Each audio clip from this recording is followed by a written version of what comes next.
Hello, नमस्कार विद्यार्थी मित्रांनो. नमस्कार. आपलं आधार बॅचचं हे आजचं इतिहासाचं दुसरं लेक्चर आहे आणि या दुसऱ्या लेक्चरमध्ये आजचा आपला टॉपिक आहे तो म्हणजे महाराष्ट्रातील धार्मिक सुधारणा चळवळी. आपण महाराष्ट्रासोबत भारतातल्या पण बघणार आहोत.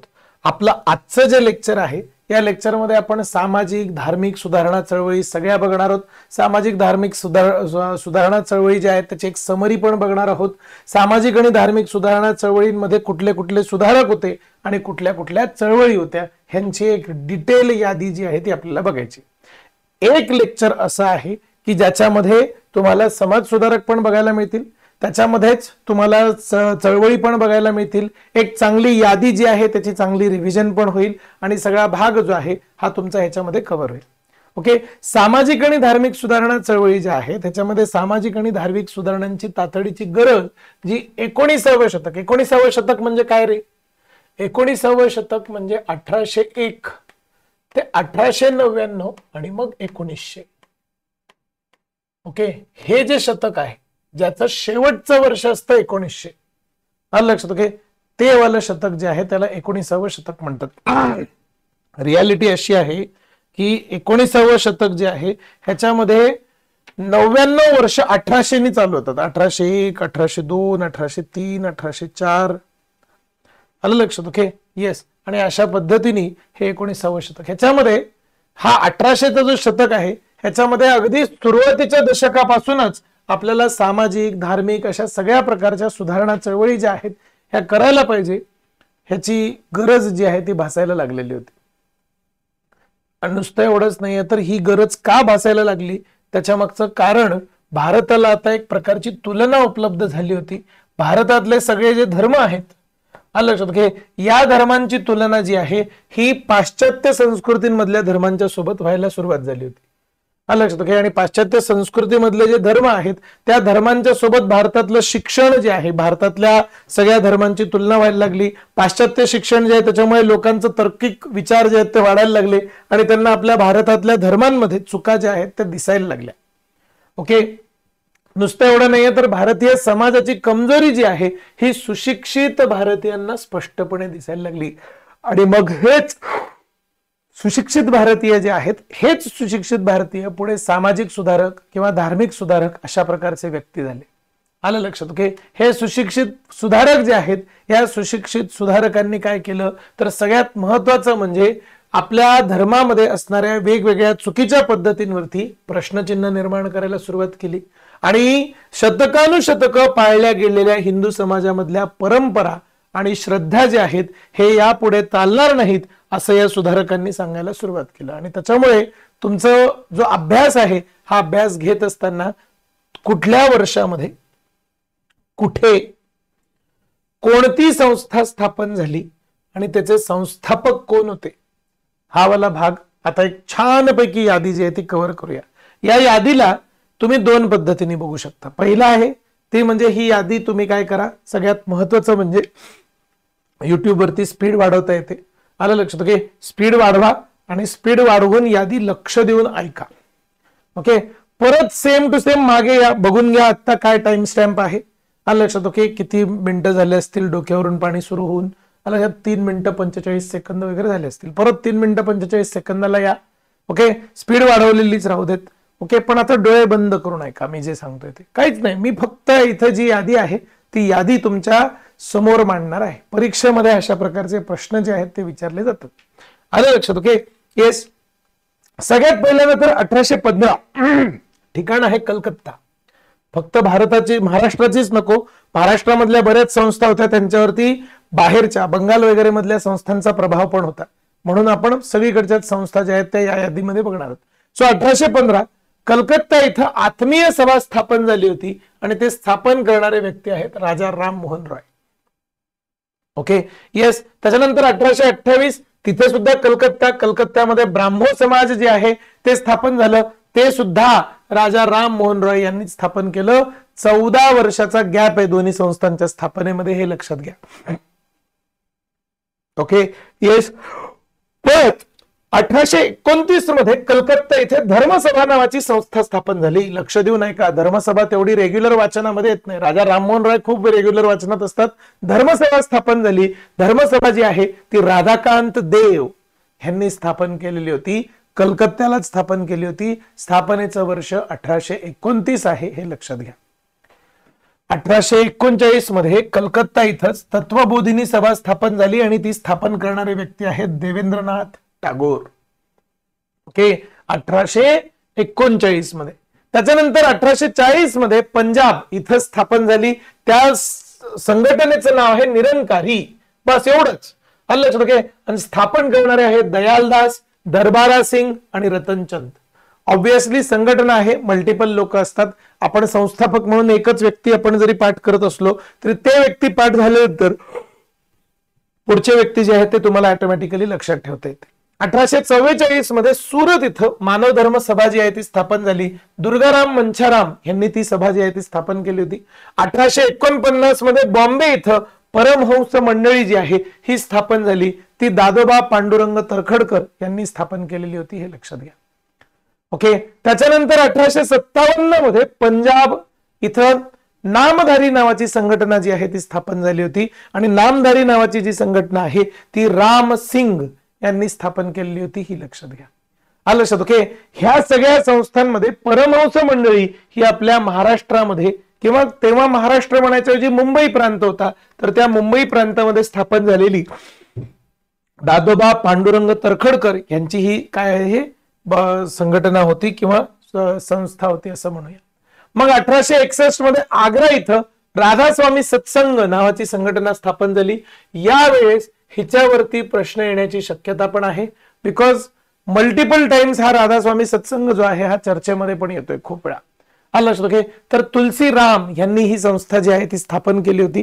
आपल्या मराठीमध्ये तुळशी असं नाव असतं, पण रियालिटीमध्ये आग्रा जिथं आहे तिथे हिंदी भाषा बोलली जाते आणि त्यांचं नाव आहे तुलसी राम.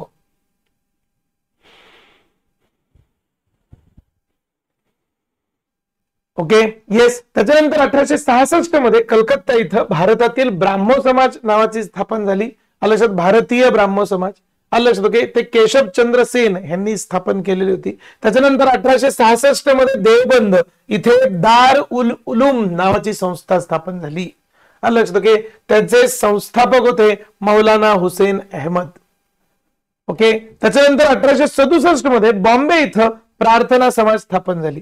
आत्माराम पांडुरंग तरखडकर, हे सुद्धा लक्षात ठेवायचा प्रयत्न करा. आलं लक्षात. Okay, yes. 1875 मध्ये बॉम्बे इथं आर्य समाज स्थापन झाली. स्वामी दयानंद सरस्वती जे आहेत हे त्याच्यामध्ये सगळ्यात महत्वाचे. त्याच्यानंतर न्यूयॉर्क इथं स्थापन झालेली संस्था आहे. सर, भारताचा संबंध? येस, कारण यांनी नंतर भारतात येऊन काम केलं. आलं लक्षात. न्यूयॉर्क इथं स्थापन झालेली जी संस्था आहे त्या संस्थेचं नाव आहे theosophical society. Madam HP Blavatsky. Okay, Blavatsky. Okay, त्याच्यानंतर कर्नल HS ऑलकॉट या दोघांनी ही थिओसॉफिकल सोसायटी जी आहे ती स्थापन केली.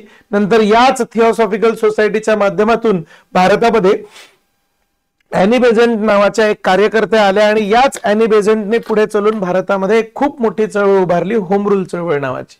आलं. आणि म्हणून आपल्यासाठी थिओसॉफिकल सोसायटी जी आहे ही अत्यंत महत्वाची संघटना. 1878 मध्ये कलकत्ता इथं साधारण ब्राह्मो समाज आनंद मोहन बोस यांनी स्थापन केलेली होती. 1878.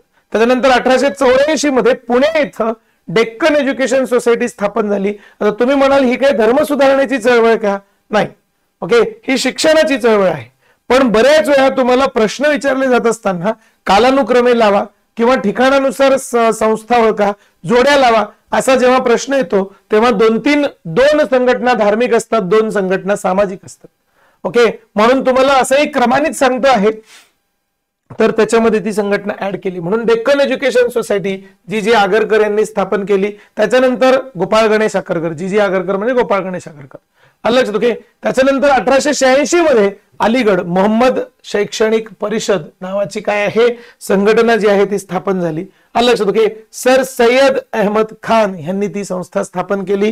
पुढे याच्या मधूनच अलीगड चळवळ सुरू झाली आलं लक्षात? Okay, yes. आणि याच चळवळीमधून अलीगड मुस्लिम युनिव्हर्सिटी जी आहे ती पण सुरू झाली होती, हे लक्षात घ्या.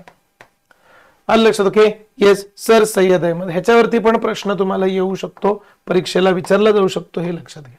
पुढे 1887 मध्ये बॉम्बे इथं इंडियन नॅशनल कॉन्फरन्स नावाची संघटना स्थापन झाली. आलं लक्षात? ओके, आणि ती MG रानडे यांनी स्थापन केली होती. ही सुद्धा परीक्षेला विचारलं जाण्याची शक्यता आहे की MG रानडे यांनी स्थापन केलेल्या पुढीलपैकी कोणत्या संघटनेने XYZ काम केलं. आलं लक्षात? ओके, त्याच्यामध्ये तुम्हाला माहिती असलं पाहिजे की 1887 ला बॉम्बे इथं एक MG रानडे यांनी स्थापन केलेली इंडियन नॅशनल कॉन्फरन्स नावाची संघटना जी आहे ती स्थापन झालेली आहे. थोडस एक लक्षात घ्या की ही इंडियन नॅशनल कॉन्फरन्स जी आहे अशाच नावाची एक अजून संघटना आहे, नॅशनल कॉन्फरन्स नावाची. ओके, आणि ती 1883 मध्ये स्थापन झाली. आलं लक्षात? ओके, ती स्थापन झाली होती, ते ठिकाण आहे कलकत्ता.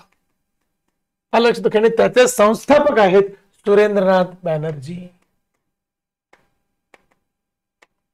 अरे तर असं नाव आहे, हे दोन्ही संस्थांचं नाव सेम सेम आहे, हे आमच्या लक्षातच आलं नव्हतं, आता लक्षात राहील. एक आहे इंडियन नॅशनल कॉन्फरन्स आणि दुसरे आहे नॅशनल कॉन्फरन्स. बरोबर आहे? ओके, बरं, नुसतं एवढंच नाही, MG रानडे एवढंच नाव नाही, तर याच्यामध्ये अजून एक नाव तुम्ही लक्षात ठेवूनच घ्या, महत्वाचे आहे म्हणून, रघुनाथ राव. ओके, सो आता हे इंडियन या शब्दाकडे लक्ष ठेवा, वर्षाकडे लक्ष ठेवा, कारण 83 ची असेल तर तिचं नाव आहे नॅशनल कॉन्फरन्स, सुरेंद्रनाथ बॅनर्जींनी स्थापन केलेली आहे. ओके, ते 87 ची असेल तर इंडियन नॅशनल कॉन्फरन्स आहे, MG रानडे, रघुनाथ राव यांनी स्थापन केलेली आहे, हे लक्षात घ्या. मग 1887 मध्ये लाहोर यांनी देव समाज नावाची समाजाची संस्था स्थापन केली, ती शिवनारायण अग्निहोत्री यांनी स्थापन केली होती. ठीक आहे. त्याच्यानंतर 1894 मध्ये लखनौ इथं नदवाह उल उलामा नावाची संघटना स्थापन झाली आणि ते होते मौलाना शिबली नुमानी. आलं लक्षात? Okay, yes. पुढे 1897 मध्ये बेलूर इथे आलं लक्षात रामकृष्ण मिशनची स्थापना झाली आणि रामकृष्ण मिशन हे स्वामी विवेकानंद यांनी स्थापन केलेलं आहे, लक्षात ठेवायचा प्रयत्न करा. बरोबर आहे. जे जे स्टार केलेत बघा तुमच्या सोयीसाठी, नंतर टेलिग्राम वरून तुम्ही ही PDF पण डाउनलोड करू शकता. जे जे स्टार केलेत हे तुमच्या सोयीसाठी काय आहेत ते जास्त महत्वाचे आहेत. सगळ्यांनाच स्टार केले नाहीत, जेवढे महत्वाचे आहेत तेवढ्यांनाच स्टार केले ते लक्षात घ्या. बाकीला नुसते बेसिक अंडरलाईन नाही आहेत. राधास्वामी सत्संगला स्टार आहे, प्रार्थना समाजाला स्टार आहे, त्याच्यानंतर अजून बघायचं झालं तर धर्मसभाला नाही, धर्मसभाला स्टार नाहीये. आलं लक्षात? Okay, yes. त्याच्यानंतर पुढे गेल्यानंतर या इथे तुम्हाला दिसेल, आलं लक्षात? ओके, ते म्हणजे मोहम्मद शैक्षणिक परिषद जी आहे त्या मोहम्मद शैक्षणिक परिषदेमध्ये, त्याच्यानंतर इंडियन नॅशनल कॉन्फरन्सला स्टार आहे. आलं लक्षात? ओके, अशा संघटना ज्या आहेत त्या लक्षात ठेवायचा प्रयत्न करा. रामकृष्ण मिशनला एक स्टार आहे. आलं लक्षात? ओके, नंतर त्याच्यानंतर भारतीय समाजसेवक किंवा भारत सेवक समाज, असा ऍक्च्युअली समाजसेवक नाही, भारत सेवक समाज, आणि यालाच अजून एक नाव आहे servants of India society. Gopalkrishna Gokhale यांनी 1905 मध्ये ही स्थापन केलेली संघटना आहे.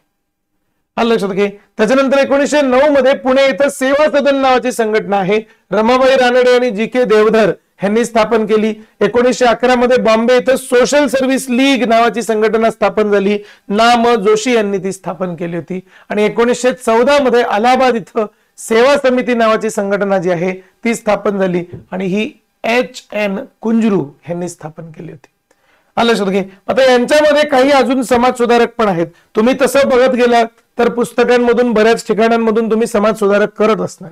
आलं, भरपूर पुस्तकं बाजारामध्ये आहेत, लोकसेवा प्रकाशनाची आहेत, चांगली चांगली पुस्तकं आहेत, त्यांच्यामधून कराच. मी मात्र इथे आणताना अशी आणलेली आहेत की जी नॉर्मली मिस आउट होऊन जातात.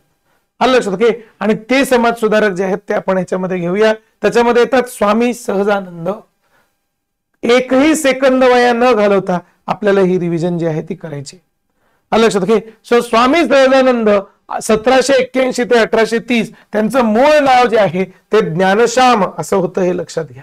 ओके, त्यांनी स्वामीनारायण पंथाची स्थापना केली आणि आस्तिक देवावरती विश्वास ठेवणारा आणि त्याच्या अनुयायांसाठी नैतिक संहिता निर्धारित करणारा त्यांनी गुजरात जो आहे तो काय केला, निर्धारित केला, तर हे लक्षात घ्या.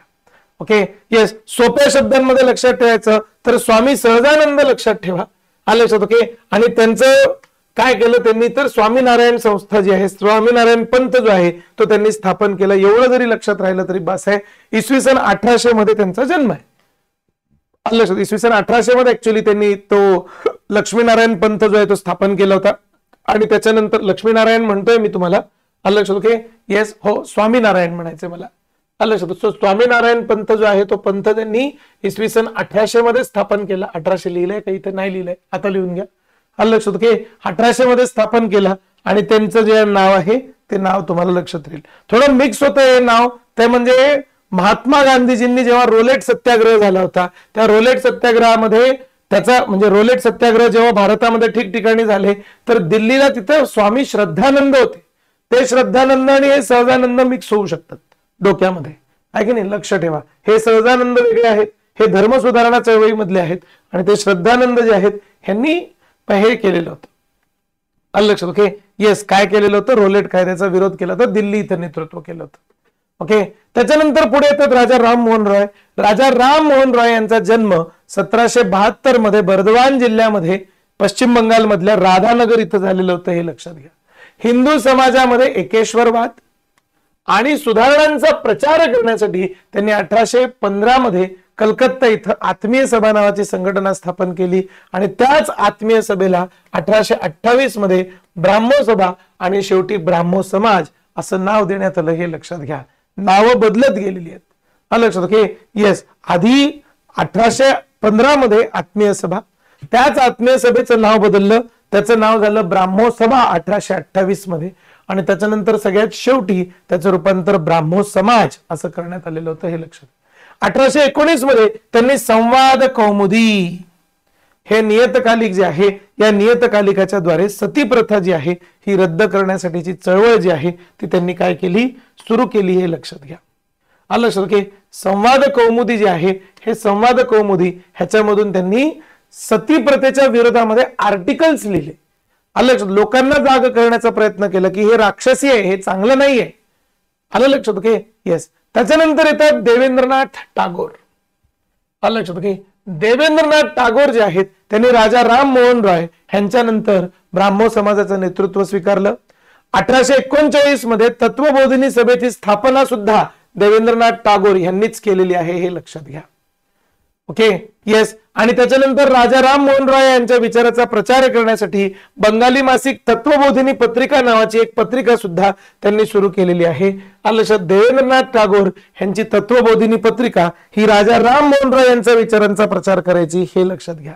राजा राममोहन रॉय यांच्यानंतर ब्राह्मो समाजाचं नेतृत्व सुद्धा देवेंद्रनाथ टागोर यांच्याकडे आलं होतं, हे पण लक्षात ठेवा. 1859 मध्ये तत्वबोधिनी सभा ही ब्राह्मो समाजामध्ये विलीन करण्यात आली होती. म्हणजे तिथं सेपरेट एक तत्वबोधिनी सभा नावाची संस्था जिथं स्थापन झाली होती ती ब्राह्मो समाजामध्ये नंतर विलीन झाली. कधी? 1859 मध्ये. लक्षात ठेवायचा प्रयत्न करा. आलं लक्षात. ओके. तत्वबोधिनी सभा 1859 मध्ये ब्राह्मो समाजात विलीन. त्याच्यानंतर येतात केशुभचंद्र सेन. काही ठिकाणी केशवचंद्र सेन आहे, काही ठिकाणी केशुभ चंद्रसेन आहे. आलं लक्षात. दोन्ही पण एकच व्यक्ती आहेत, केशव चंद्रसेन आणि केशव चंद्रसेन. आलं लक्षात. ओके. ते बंगाली लोक जे आहेत त्यांना व नाही बोलतात, ते ब बोलतात. मग केशव, केशवचं केशोभ झालेलं आहे. सो केशव चंद्रसेन, आणि त्यांनी 1838 ते 1884 त्यांचा कार्यकाळ आहे. देवेंद्रनाथ टागोर यांच्या अनुपस्थितीमध्ये ते ब्राह्मो समाजाचे नेते होते. आणि त्याच्यानंतर नुसतं एवढंच नाहीये, तर त्यांनी वामबोधिनी पत्रिका नावाची पत्रिका जी आहे ती काय केली होती, महिलांसाठीची पत्रिका जी आहे ती सुरू केली होती. आलं लक्षात. वामबोधिनी पत्रिका 3 सांगितले तुम्हाला आतापर्यंत. एक सांगितलं संवाद कौमुदी, त्याच्यानंतर एक सांगितली तत्वबोधिनी सभा तत्वबोधिनी पत्रिका. आलं लक्षात. ओके. आणि आता सांगितली वामबोधिनी पत्रिका. बऱ्याच वेळा वामबोधिनी पत्रिका ही आपल्या वाचनामधून मिस आउट होऊन जाते. केशवचंद्र सेन यांनी सुरू केलेली पत्रिका आहे, हे लक्षात घ्या. त्यांनी जातीय नावांचा त्याग, आंतरजातीय आणि विधवा पुनर्विवाह यासारख्या मूलगामी सुधारणा सुरू केल्या आणि बालविवाह विरुद्ध चळवळ जी आहे ती सुरू केली. मूळ ब्राह्मो समाज आदी ब्राह्मो समाज म्हणून ओळखला जाऊ लागला. आलं लक्षात. म्हणजे आदी ब्राह्मो समाज हे दुसरं तिसरं काही नाहीये, तर ओरिजिनल राजा राममोहन रॉय यांनी स्थापन केलेलं ब्राह्मो समाज जे आहे त्यालाच आदी ब्राह्मो समाज असं नाव पडलेलं आहे, हे लक्षात घ्या. ओके, आणि दुसरा भारताचा ब्राह्मो समाज किंवा भारतीय ब्राह्मो समाज, आलं लक्षात. ओके, येस, त्याची स्थापना केशवचंद्र सेन यांनी केली. आलं लक्षात. ओके, ही 1866 मध्ये झाली. तत्वबोधिनी सभा आधी ब्राह्मो समाजामध्ये विलीन झालेली आहे हे लक्षात घ्या, आणि त्याच्यानंतर यांनी भारतीय ब्राह्मो समाज नावाचा सेपरेट ब्राह्मो समाज सेपरेट काढलेला आहे. आलं लक्षात. ओके, आणि मग भारतीय ब्राह्मो समाज आणि आदी ब्राह्मो समाज असे दोन ब्राह्मो समाज झाले. आलं लक्षात. आदी, बंगालमध्ये आदी या शब्दाचा अर्थ असतो मूळ, पहिला, सुरुवातीचा, फर्स्ट. आपल्या मराठीमध्ये पण तोच शब्द आहे, पण ते म्हणजे काय, आदी हा शब्द त्यांच्या नित्य वापरातला शब्द आहे. आलं लक्षात. Okay, yes sir. सो हे जे आहे ते केशवचंद्र सेन यांनी 1866 मध्ये स्थापन केलं. सेन यांनी 1870 मध्ये इंडियन रिफॉर्म असोसिएशन ची स्थापना केली, ज्याने ब्रिटिश सरकारला मूळ विवाह कायदा जे आहे हे करण्यास प्रवृत्त केलं. हे 1870 मध्ये स्थापन झालेली इंडियन रिफॉर्म असोसिएशन जी आहे, ही इंडियन रिफॉर्म असोसिएशन लक्षात ठेवा, कारण हे केशवचंद्र सेन यांचं वन ऑफ दी बेस्ट काय म्हणतात त्याला हे आहे, लक्षात, योगदान आहे. 1872चा कायदा, ज्याला सिव्हिल मॅरेज ऍक्ट म्हणून आपण आजही ओळखतो, ब्राह्मो विवाह कायदेशीर करणे आणि मुला मुलींसाठी विवाहाचं किमान वय जे आहे हे निश्चित करणे, अशा प्रकारच्या तरतुदी या 1872च्या सिव्हिल मॅरेज ऍक्ट मध्ये होत्या. त्याच्यासाठी सुद्धा प्रामुख्याने काम करणारे व्यक्ती केशवचंद्र सेन हेच होते, हे लक्षात घ्या. त्याच्यानंतर पुढे येतात आत्माराम पांडुरंग तर्खडकर. लक्षात घे, आत्माराम पांडुरंग तर्खडकर. लक्षात घे, त्यांनी 1867 मध्ये मुंबईमध्ये प्रार्थना समाजाची स्थापना केली. लक्षात घे, 1870 मध्ये न्यायमूर्ती रानडे जे आहेत हे प्रार्थना समाजामध्ये सामील झाले. आलं लक्षात. Okay, yes. आणि न्यायमूर्ती रानडे हे सामील झाल्यानंतर प्रार्थना समाजाला एक थोडस वेगळं वलय प्राप्त झालं. लोक लपूनच राहायचे, लोक त्याच्यापासून जपूनच राहायचे, तरी न्यायमूर्ती रानडेमुळे प्रार्थना समाजाला थोडीशी एक रिस्पेक्ट प्राप्त झाली असं म्हणायला हरकत नाही. पुढे येतात स्वामी दयानंद सरस्वती. यांचा कार्यकाळ 1824 ते 1883 असा आहे. स्वतः मुळामध्ये मूलशंकर म्हणून त्यांना ओळखलं जायचं. स्वामी दयानंद सरस्वती जे आहेत यांना मूलशंकर म्हणून ओळखलं जायचं. आणि हे स्वामी दयानंद सरस्वती यांनी 1875 मध्ये मुंबईमध्ये आर्य समाजाची स्थापना केली. आतापर्यंत जेवढ्या पण गोष्टी स्टार केलेल्या आहेत त्यांच्यामध्ये सगळ्यात स्ट्रॉंगेस्ट स्टार इथे आहे, कारण आर्य समाज जे आहे या आर्य समाजाला आता 150 वर्ष झालेत. आर्य समाज स्थापन होऊन किती वर्ष झालेत? 150 वर्ष झालेत. त्यांनी सत्यार्थ प्रकाश हिंदीमध्ये आणि वेदभाष्य भूमिका ओके हिंदी प्लस संस्कृत मध्ये लिहिलेलं आहे. लक्षात. Okay, yes. त्याच्यानंतर येतात ब्लॅवॅट्स्की आणि ऑलकॉट. यांचं नाव ऑलरेडी तुम्हाला सांगितलंय. लक्षात. यांनी थिओसॉफिकल सोसायटी नावाची संघटना जी आहे ती न्यूयॉर्क इथे स्थापन केली होती. मॅडम HP ब्लॅवॅट्स्की आणि एक रशियन महिला होत्या, आणि त्याच्यानंतर कर्नल HS ऑलकॉट हे अमेरिकन होते. यांनी 1875 मध्ये न्यूयॉर्क मध्ये थिओसॉफिकल सोसायटीची स्थापना केली होती. परंतु सोसायटीचं मुख्यालय 1882 मध्ये मद्रास जवळच्या अड्यार इथं हलवण्यात आलं. न्यूयॉर्क वरून डायरेक्ट मद्रासला शिफ्ट झाले. मद्रासमध्ये सुद्धा अड्यार नावाचं जे ठिकाण आहे तिथे ते शिफ्ट झाले. ओके, त्याच्यानंतर स्वामी विवेकानंदांचं नाव आपण वाचलं होतं. 1863 ते 1902 हा त्यांचा कार्यकाळ आहे. स्वामी विवेकानंद जे आहेत हे मूळचे नरेंद्रनाथ दत्त ओके, आणि यांचे भाऊ जे आहेत ते भूपेंद्रनाथ दत्त हे मोठे क्रांतिकारक होते भाऊ, आणि स्वामी विवेकानंद जे आहेत ते मोठे आध्यात्मिक व्यक्ती होते. ओके, आध्यात्मिक लीडर होते असं आपण म्हणूया. 1887 मध्ये रामकृष्ण मिशन नावाचं मिशन जे आहे ते त्यांनी काय केलं? स्थापन केलं. आलं लक्षात. Okay, yes sir. रामकृष्ण मिशनची स्थापना सामाजिक सेवा लीग म्हणून सुद्धा करण्यात आली होती, हे लक्षात घ्या. Social service league. आलं लक्षात. Okay, yes. जी 1897 मध्ये ट्रस्ट म्हणून नोंदणीकृत झाली. आता याच्यामध्ये अनेक चळवळी सुद्धा खूप फेमस जसं व्यक्ती महत्वाचे तशा काही चळवळी पण महत्वाच्या. आलं लक्षात. Okay, yes. हे उलट जाते. ओके, चळवळी पण महत्वाच्या. चळवळीमध्ये कोण कोण महत्वाचे सर? आलं लक्षात. ओके, तर त्याच्यामध्ये पहिलं येतं ब्राह्मो समाज.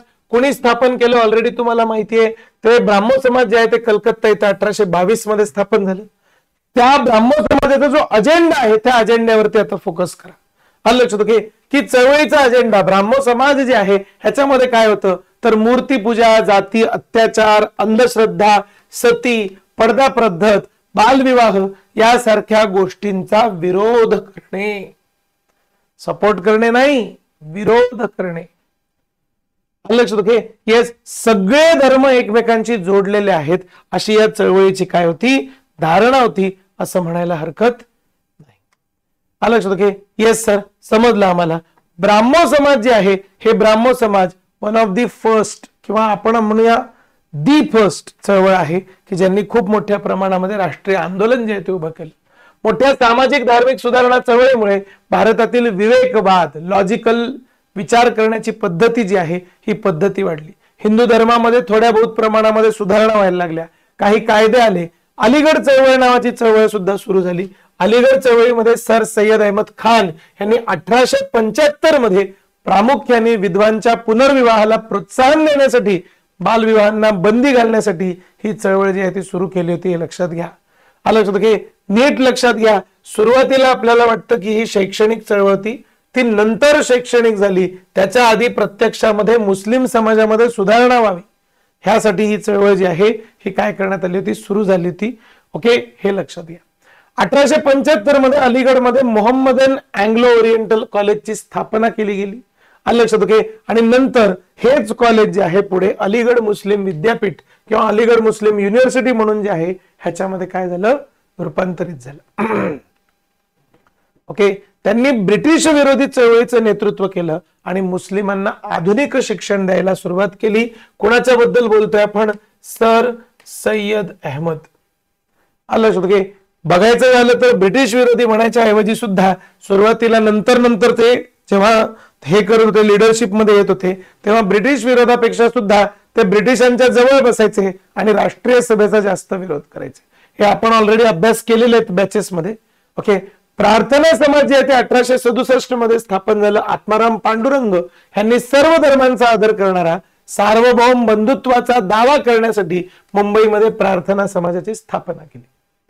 प्रार्थना समाजाचे पुरोहित कशाला विरोध होता प्रार्थना समाजाचा ते बघा. पुरोहितांचं वर्चस्व, जाती व्यवस्थेला, सती प्रथेला, बहुपत्नीत्वाच्या विरोधामध्ये हे सगळं विरोध जो आहे हे प्रार्थना समाजाचं होतं. चंदावरकर हे प्रार्थना समाजाचे वन ऑफ द बिगेस्ट नेते होते. हे आपण लक्षात ठेवायला हरकत नाही. आलं लक्षात? ओके, येस, तुम्हाला रिव्हिजन करत असताना हा वाला भाग जो आहे हा लक्षात ठेवायला सोपा जाईल. समाजाचा दृष्टिकोन तुम्हाला लक्षात येत असेल की टप्प्याटप्प्याने आपण केलंय. आलं, आधी संस्थापक, इसवी सन वगैरे सगळे बघितले, मग सगळ्या संस्थापकांचं डिटेल कार्य बघितलं आणि आता आपण संस्थावाईज जातोय आणि त्याच्यातही मुख्य फोकस जो आहे तो त्या संस्थांच्या तत्वावरती आहे. आलं लक्षात? ओके, सो समाजाचा दृष्टिकोन जो आहे हा शिक्षणावरती जास्त केंद्रित होता. आर्य समाज स्वामी दयानंद सरस्वती यांनी 1875 मध्ये, थोड्या वेळापूर्वी सांगितलं तुम्हाला 150 वर्ष झाले, पण तेव्हा फक्त तेवढंच सांगितलं की 150 वर्ष झाले. आता मात्र आर्य समाजाचं तत्व काय होते, कशासाठी आर्य समाज काम करत होतं हे पण आपल्याला बघायचंय. आर्य समाजाची स्थापना जी आहे ही हिंदू धर्मामध्ये सुधारणा करण्याचा प्रयत्न म्हणून झालेली आहे. ओके, सती, बहुपत्नीत्व, पुरोहित, अस्पृश्यता, पशुबळी, बालविवाह अशा सगळ्या व्यवस्थेविरुद्ध या आर्य समाजाच्या लोकांनी काय केलेलं आहे, विरोध दिलेला आहे, लढा दिलेला आहे, हे लक्षात घ्या.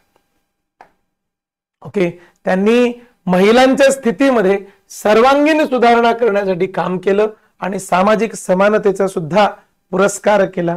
हा वाला भाग जो आहे हा भाग लक्षात ठेवा. ओके, येस सर, समजलं आम्हाला. त्याच्यानंतर देवबंद आंदोलन नावाचं आंदोलन आहे.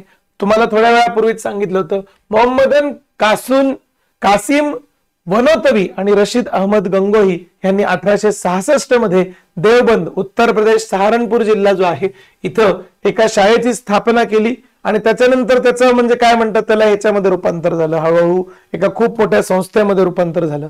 ह्याच्यामध्ये प्रामुख्याने धार्मिक शिक्षण देऊन मुस्लिम समाजाच्या मध्ये बदल घडवून आणायचं असा प्रयत्न देवबंद मध्ये जो आहे तो केला जायला लागला होता. हे लक्षात घ्या. मग त्याच्यानंतर नाव येतं थिओसॉफिकल सोसायटीचं. Very very important name. कलकत्त्याला सुरुवात झाली, आलं लक्षात? ओके, खरं तर न्यूयॉर्कला सुरुवात झाली, आलं लक्षात? Okay, yes. त्याच्यानंतर 1875 मध्ये मॅडम ब्लॅवेट्स्की आणि कर्नल ऑलकॉट यांनी त्याची स्थापना केली आणि नंतर ते मद्रासमध्ये शिफ्ट झाले. सर एवढं तर माहिती आहे, पण पुढचं सांगा. प्राचीन हिंदू आणि बौद्ध तत्वज्ञानाचा अभ्यास ह्याला ते थिओसॉफिकल सोसायटीवाले लोक काय करायचे, प्रयत्न करायचे. आलं लक्षात. त्या लोकांना भारतामधल्या बऱ्याच सांस्कृतिक गोष्टी जे आहेत त्या आवडायच्या, पण काही गोष्टींचा ते विरोध सुद्धा करायचे. बालविवाह म्हणा, बहुपत्नीत्व म्हणा, भारतामध्ये असलेल्या जादूटोण्याच्या पद्धती म्हणा, या सगळ्या गोष्टींच्या ते विरोधात पण लढत होते, हे लक्षात घ्या.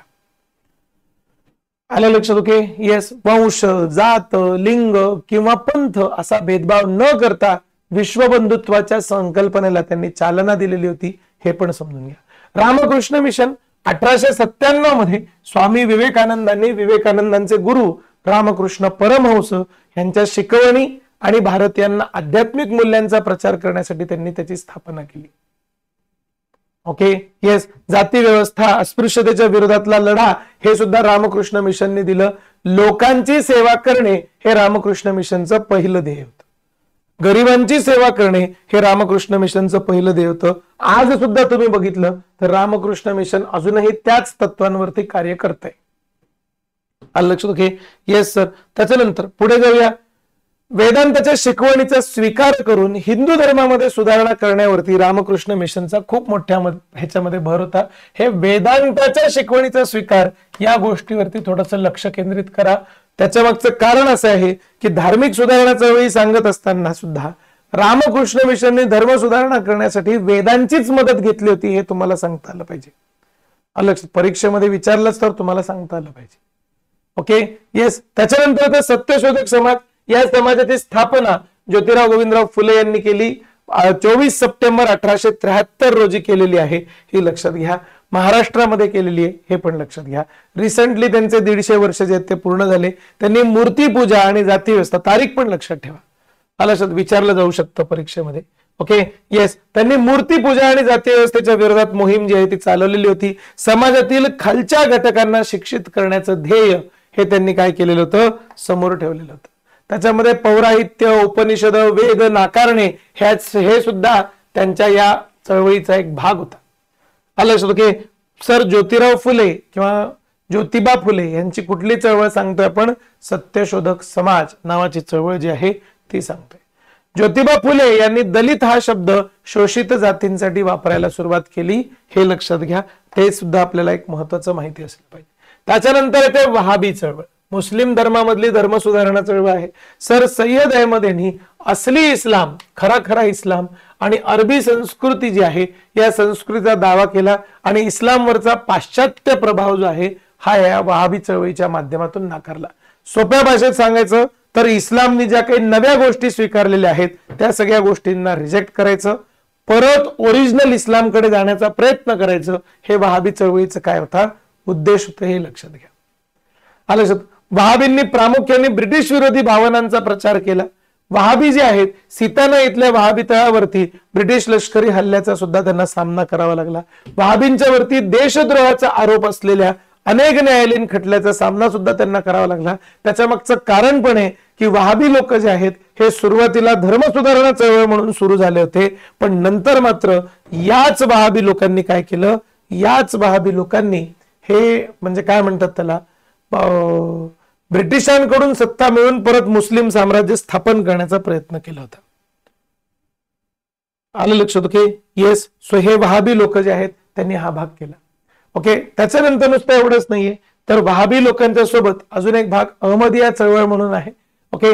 19व्या शतकाच्या उत्तरार्धामध्ये इस्लामिक पुनरुज्जीवनवादी चळवळ जेव्हा अहमदिया नावाचा मुस्लिम पंथ भारतामध्ये प्रकट झाला. इस्लामिक पुनरुज्जीवनवादी म्हणजे काय सर, ओके, रिवायवलिस्ट म्हणतात त्यांना इंग्लिशमध्ये. पुनरुज्जीवनवादी म्हणजे काय, रिवायवलिस्ट. इस्लामिक सत्तेला परत प्रस्थापित करणे, ओरिजिनल इस्लामला परत प्रस्थापित करणे असे ध्येय ज्यांचे असतात त्यांना रिवायवलिस्ट असं म्हणलं जातं. फक्त इस्लामच नाही, आता इस्लामिक रिवायवलिस्ट म्हणजे इस्लामला परत प्रस्थापित करण्याचा प्रयत्न करणारा, ओरिजिनल फॉर्म मध्ये इस्लामची सत्ता आणण्याचा प्रयत्न करणारा त्यांना रिवायवलिस्ट असं म्हणलं जातं. मिर्झा गुलाम अहमद यांनी चळवळ सुरू केली आणि स्वतःचं वर्णन मोहम्मद पुनर्जागरणाचं प्रतिनिधित्व अशा पद्धतीने त्यांनी काय हे केलेलं आहे. आलं लक्षात. जिहादचा त्याग करणं आणि भारतीय मुस्लिमांना सुशिक्षित करणं या गोष्टींवरती त्यांचा विश्वास होता. कोणाच्या बद्दल बोलतोय सर आपण, मिर्झा गुलाम अहमद. अहमदिया चळवळ नावाची जी चळवळ आहे ह्याच्याबद्दल आपण बोलतोय. आलं लक्षात. ओके, त्याच्यानंतर येते बरेलवी नावाची चळवळ. बरेलवी चळवळ जी आहे, सय्यद अहमद राय बरेलवी हे प्लुरिटॉनिक म्हणजे काय म्हणतात व्यक्ती होते, किंवा प्लुरिटॉनिक एक्स्ट्रीमिस्ट असा शब्द जो आहे तो त्यांच्यासाठी वापरला जातो. आलं लक्षात. ओके, आणि बरेलवी चळवळीचे सगळे स्वयंसेवक म्हणा, हे सगळे हिंसक जिहादचे खंबीर समर्थक होते. आलं लक्षात. ओके, म्हणजे ते जिहादचं समर्थन पण करायचे. आलं लक्षात. ओके, सय्यद अहमद राय जे आहेत. ओके, आणि नुसतं जिहाद नाही, म्हणजे नुसता इस्लामचा प्रचार नाही, तर हिंसक पद्धतीचा जिहाद जो आहे त्याचं सुद्धा ते समर्थन करायचे. त्यांच्यावरती प्रथम सुफी गट, त्याच्यानंतर नक्षबंदी, चिश्तिया आणि कादरिया आणि सिलसिला या सगळ्या लोकांचा प्रभाव जो आहे, हा सगळ्या लोकांचा प्रभाव जो आहे तो पडायला लागला. हे जे नक्षबंदी म्हणा, चिश्तिया म्हणा, कादरिया म्हणा, ओके, हे जे आहेत अशा हे सगळे ह्यांच्यापेक्षा पण अजून वेगवेगळे असतात. आलं, हे सगळे सुफी संतांचे सिलसिले आहेत, गुरु शिष्य परंपरा. उदाहरणार्थ फॉर एक्झाम्पल चिश्ती सिलसिल्यांमध्ये ख्वाजा गरीब नवाज येतात, हजरत निजामुद्दीन औलिया येतात. हे सगळे ते एक गुरु शिष्य परंपरेमध्ये असणारे सगळे चिश्ती. अशा दुसऱ्या गुरु शिष्य परंपरेमध्ये असणारे नक्षबंदी, तिसऱ्या गुरु शिष्य परंपरेमध्ये असणारे कादरी. आलं लक्षात. असे अनेक लोक जे आहेत, या सगळ्या सिलसिल्यांचा प्रभाव सय्यद अहमद राय यांच्यावरती होता. आलं लक्षात. पण व्यक्ती मात्र हिंसक जिहादचं समर्थन करायचे, हे लक्षात घ्या. मग पुढे येते यंग बंगाल चळवळ. 1820 मध्ये कलकत्ता इथं हेनरी लुईस विवियन डेरोजिओ यांनी ही यंग बंगाल चळवळ जी आहे ती सुरू केली.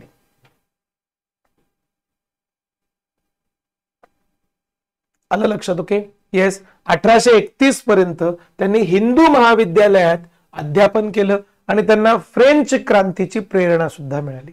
त्यांनी विवेकवाद आणि मुक्त विचारांचा दावा जो आहे तो केला. त्यांनी सनातनी हिंदू धर्माच्या धार्मिक प्रश्नांच्या वरती टीका सुद्धा केली. जातीभेद दूर करण्यासाठी कार्य करणाऱ्या चळवळी आणि संघटना 19व्या शतकामध्ये जातीभेद खूप मोठ्या प्रमाणावरती होता, आणि हा जातीभेद दूर करण्यासाठी व जातींच्या उत्थानासाठी कार्य करणाऱ्या चळवळी आणि संघटनांची यादी जी आहे ही सोशिओ रिलिजियस मुवमेंट मध्ये आपण म्हणजे काय म्हणतात त्याला बघितली. ती वाली यादी सुद्धा थोडस अजून एकदा बघून घेऊया. बघा, आलं लक्षात. ओके, चळवळ, वर्ष, ठिकाण आणि त्याचे संस्थापक. आलं लक्षात. ओके, स्पेसिफिकली या ज्या चळवळी आहेत, या चळवळीत जातीभेद दूर करणाऱ्या चळवळी असं आपण म्हणूया. आलं लक्षात. ओके, त्याच्यातली पहिली चळवळ येते सत्यशोधक समाज. 1873 मध्ये महाराष्ट्रात ज्योतिबा फुले यांनी स्थापन केली.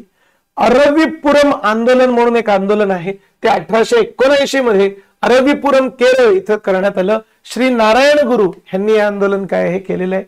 आलं लक्षात. ओके, त्याच्यानंतर श्री नारायण धर्म परिपाल योगम नावाचं एक अजून एक आंदोलन आहे. आलं लक्षात. केरळमध्ये श्री नारायण गुरु, डॉक्टर पालपू आणि कुमारनासन यांनी तिथे हे आंदोलन केलेलं आहे.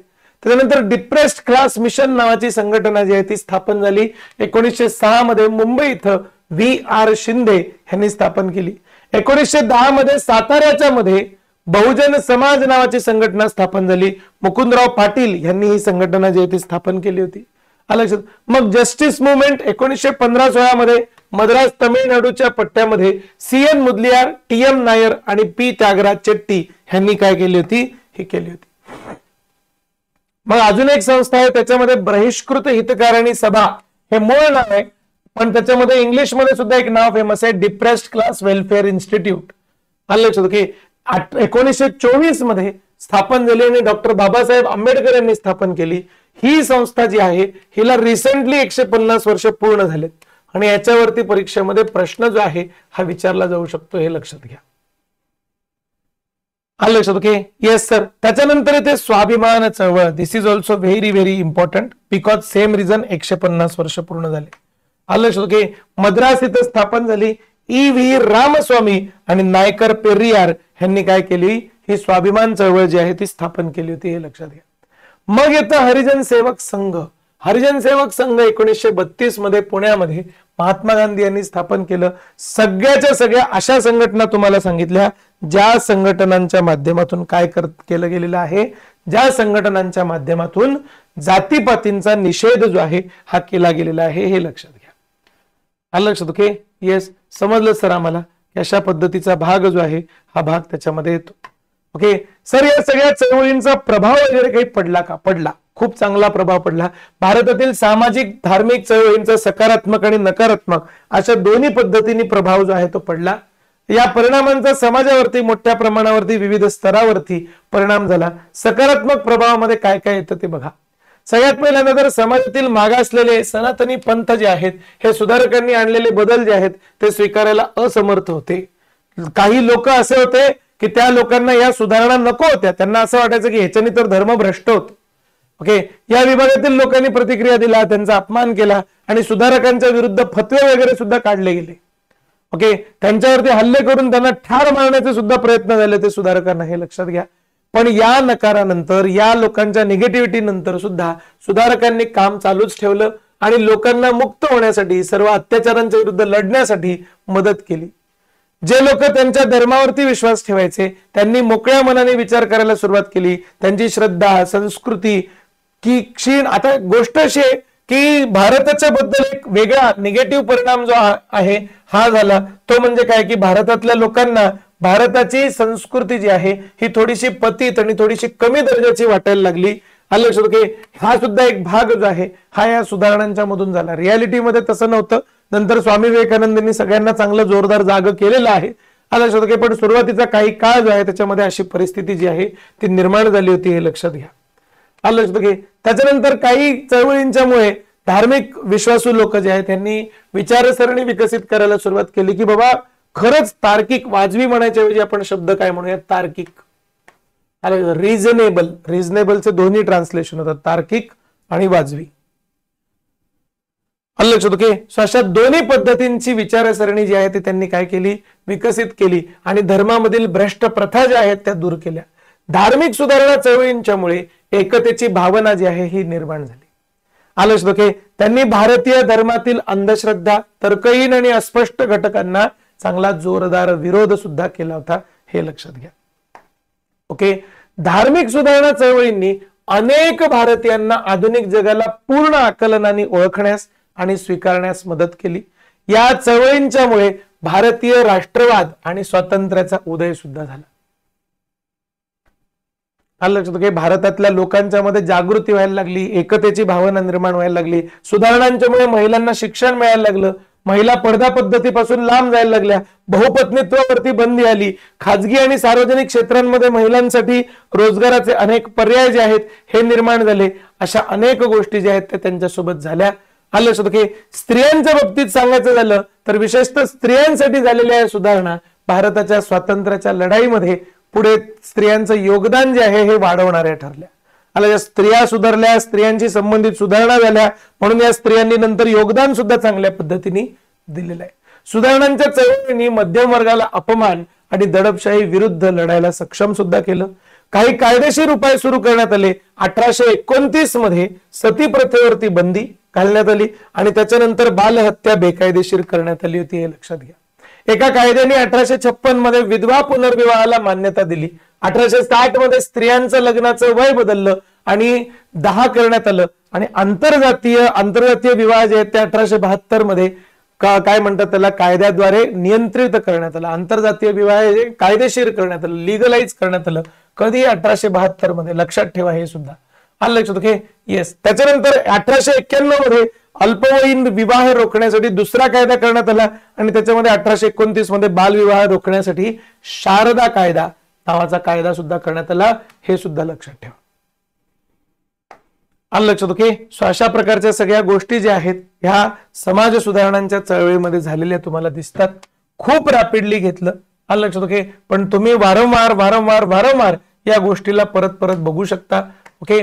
जेवढं वेगाने बघाल तुमचं पाठांतर जे आहे करण्याचा लोड जो आहे हा ऑटोमॅटिकली कमी होणार आहे, हे लक्षात घ्या. आलं लक्षात. ओके.